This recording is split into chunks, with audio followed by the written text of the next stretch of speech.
মাওলা। কিরে, কেমন আছিস তোরা?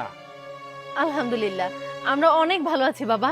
সবুজ, তোমাকে বলেছিলাম না, আমরা যখন অনেক অসহায় অবস্থায় ছিলাম, তোমার কাজ ছিল না, তখন এই দরবেশ বাবা আমার বাড়িতে গিয়েছিল চাল তোলার জন্য, সাথে কিছু টাকাও চেয়েছিল, আমি দিতে পারিনি। আর তখন এই দরবেশ বাবা আমাকে একটা কাগজ দিয়ে চলে গেছিল। মারে, চাউল তো দিবি, যদি কটা টাকা দিতি তাহলে আমার খুব উপকার হতো। বাবা, এমন এক সময় টাকা চাইছেন, জানেন আমার সংসারে খুব অভাব। স্বামীটা রাজমিস্ত্রির কাম করত, 2 মাস হয় ওই কাম থেকে সরাই দিছে। এখন ওর কোনো কাম কাজ নাই, আমার ঘরে এখন নুন আনতে পান্তা ফুরায়। বাবা, খুব খারাপ লাগতেছে, আপনি আমার কাছে টাকা চাইলেন, আমি কয়টা টাকা হাতে দিতে পারলাম না। ও, তোদের খুব অভাব তাই না? ঠিক আছে, তুই ওদিকে ঘুরে দাঁড়া।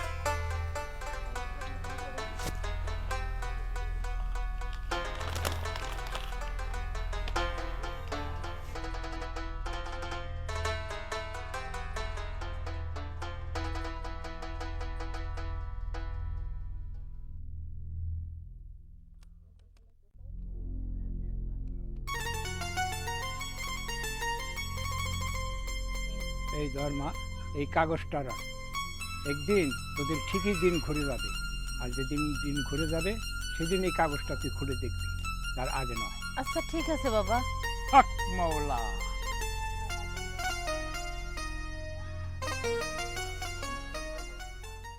বউ, বউ, বউ, আরে ব্যাগ ব্যাগ রাখলো কেরা? দিহি তো ভিতরে কি আছে।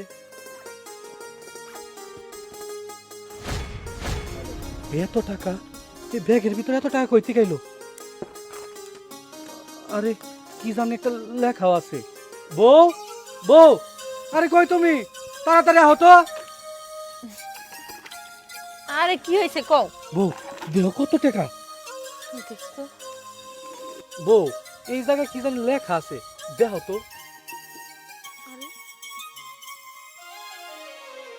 এই টাকাগুলি নিয়ে একটা ব্যবসা শুরু করো। সবুজ, আমার মনে হয় কি এই টাকাগুলা কেউ ইচ্ছা করে আমাকে বাড়ির সামনে রেখে গেছে, যাতে করে এই টাকাগুলা দিয়া একটা ব্যবসা কইরা আমরা ভালো চলতে পারি। দেখছো সবুজ, আমার মনে হয় কেউ আমাকে পাশে দাঁড়াইতে চায়। চলো না সবুজ, আমরা এই টাকাগুলা দিয়ে একটা ব্যবসা শুরু করি। হব, তুমি ঠিকই কইছো, আমরা একটা ব্যবসা করলে আমাকে দিনটা ঘুরবো, আমরা ভালো চলতে পারবো। হ, চলো ঘরে গিয়ে দুইজনে মিলে ভাবি কি ব্যবসা শুরু করা যায়। চলো। ঠিক আছে বউ, ঘরে চলো। চলো। আপনাদের কোম্পানির প্রোডাক্টগুলো যে এতই ভালো, আমি যতবারই প্রোডাক্টগুলো নিয়েছি ততবারই ডাবল ডাবল করে বিদেশে সেল করেছি, আর ততবারই আমার কাছে অর্ডার এসেছে। তাই আমি চিন্তা ভাবনা করেছি সামনের মাসে 50 লক্ষ টাকার অর্ডার দেবো। কি সমস্যা, দিতে পারবেন তো? অবশ্যই দিতে পারবো, কেন দিতে পারবো না? আপনাদের মতো লোক যদি আমাদের পাশে থাকে, 50 লক্ষ টাকা না, 1 কোটি টাকার প্রোডাক্ট দিতে পারবো। সেই ভরসা আপনার উপর আমার আছে, এই জন্য বললাম আপনাকে।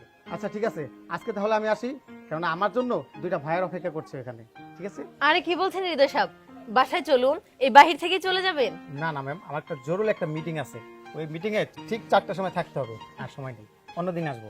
ঠিক আছে, আসি আসুন তাহলে। সালাম। চলো ভেতরে চলো। হক মাওলা। কিরে, কেমন আছিস তোরা? আলহামদুলিল্লাহ, আমরা অনেক ভালো আছি বাবা। সবুজ, তোমাকে বলেছিলাম না, আমরা যখন অনেক অসহায় অবস্থায় ছিলাম, তোমার কাজ ছিল না, তখন এই দরবেশ বাবা আমার বাড়িতে গিয়েছিল চাল তোলার জন্য, সাথে কিছু টাকাও চেয়েছিল, আমি দিতে পারিনি। আর তখন এই দরবেশ বাবা আমাকে একটা কাগজ দিয়ে চলে গেছিল, সেই কাগজটা তো আমি তোমাকে দিয়ে রেখেছিলাম। এই সেই দরবেশ বাবা। ও আচ্ছা, উনি সেই দরবেশ বাবা? হ্যাঁ। আর ওই যে সেদিন যে তোর কাছে একটা কাগজ দিয়েছিলাম, সেই কাগজটা খুলে পড়ে দেখেছিস? না তো বাবা, আপনি কাগজটা যেভাবে দিয়েছিলেন সেভাবেই ভাঁজে পড়ে আছে, এখনো খুলে দেখিনি। এখনই তোদের সময় হয়েছে, ওই কাগজটা খুলে পড়ে নিস। ওই কাগজটা পড়ার এখনই তোদের উপযুক্ত সময়। হক মাওলা। আচ্ছা সবুজ, ওই কাগজটা তো আমি তোমার কাছে দিয়েছিলাম, আছে কি কাগজটা? হ্যাঁ, থাকবে না কেন? ওই কাগজটা সবসময় আমি আমার সাথেই রাখি। দেখি। এই নাও। তোমাদের লাভের একটা অংশ কোনো এক অসহায় পরিবারের বাড়ির দরজার সামনে রেখে আসো। বুঝতে পেরেছো সবুজ কি করতে হবে? হ্যাঁ পরি, আমি খুব ভালোভাবে বুঝতে পেরেছি। তার মানে ঠিক একইভাবে সেই দিন আমাদের সাহায্য করা হয়েছিল, আর উনি সাহায্যটা করেছিল।